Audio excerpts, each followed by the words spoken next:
The Tale of Peter Rabbit. Once upon a time there were 4 little rabbits, Flopsy, Mopsy, Cottontail, and Peter. They lived with their mother in a sandbank underneath the root of a very big fir tree.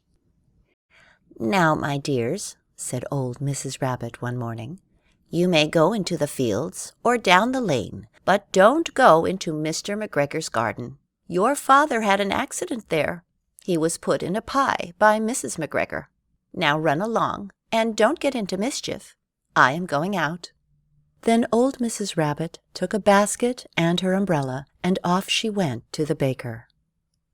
Flopsy, Mopsy, and Cottontail, who were good little bunnies, went down the lane together to gather blackberries. But Peter, who was very naughty, ran straight away to Mr. McGregor's garden and squeezed under the gate. First he ate some lettuces and some French beans, and then he ate some radishes, and then, feeling rather sick, he went to look for some parsley. But round the end of a cucumber frame, whom should he meet but Mr. McGregor? Mr. McGregor was on his hands and knees, planting out young cabbages, but he jumped up and ran after Peter, waving a rake and calling out, "Stop, thief!" Peter was most dreadfully frightened. He rushed all over the garden, for he had forgotten the way back to the gate. He lost one shoe among the cabbages, and the other amongst the potatoes. After losing them, he ran on 4 legs and went faster. He might have got away altogether, but he ran into a gooseberry net and got caught by the large buttons on his jacket. It was a blue jacket with brass buttons, quite new. Peter gave himself up for lost and shed big tears. Mr. McGregor came up with a sieve which he intended to pop on the top of Peter, but Peter wriggled out just in time, leaving his jacket behind him.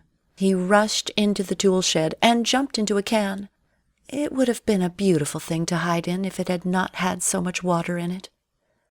Mr. McGregor was quite sure that Peter was somewhere in the tool shed, perhaps hidden underneath the flower pot. He began to turn them over carefully, looking under each. Presently, Peter sneezed. "Ker-choo-choo!"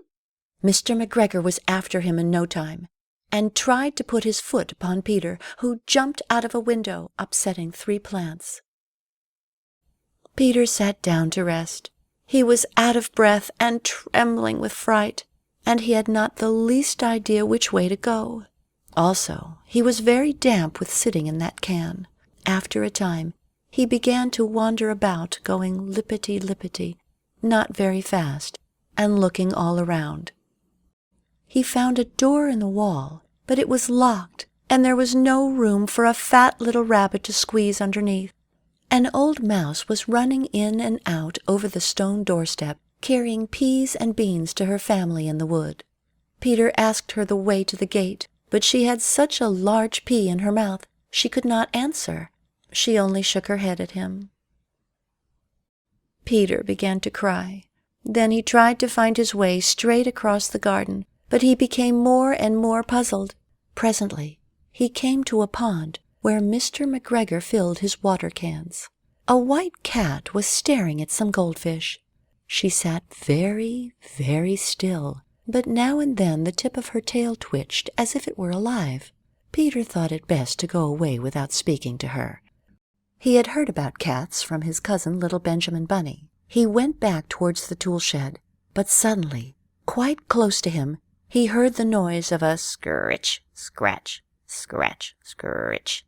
Peter scuttered underneath the bushes, but presently, as nothing happened, he came out and climbed upon a wheelbarrow and peeped over. The first thing he saw was Mr. McGregor hoeing onions. His back was turned towards Peter, and beyond him was the gate. Peter got down very quietly off the wheelbarrow and started running as fast as he could go along a straight walk behind some black currant bushes. Mr. McGregor caught sight of him at the corner, but Peter did not care. He slipped underneath the gate and was safe at last in the wood outside the garden. Mr. McGregor hung up the little jacket and the shoes for a scarecrow to frighten the blackbirds.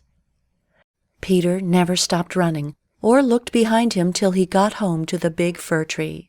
He was so tired that he flopped down upon the nice, soft sand on the floor of the rabbit hole and shut his eyes. His mother was busy cooking. She wondered what he had done with his clothes. It was the second little jacket and pair of shoes that Peter had lost in a fortnight.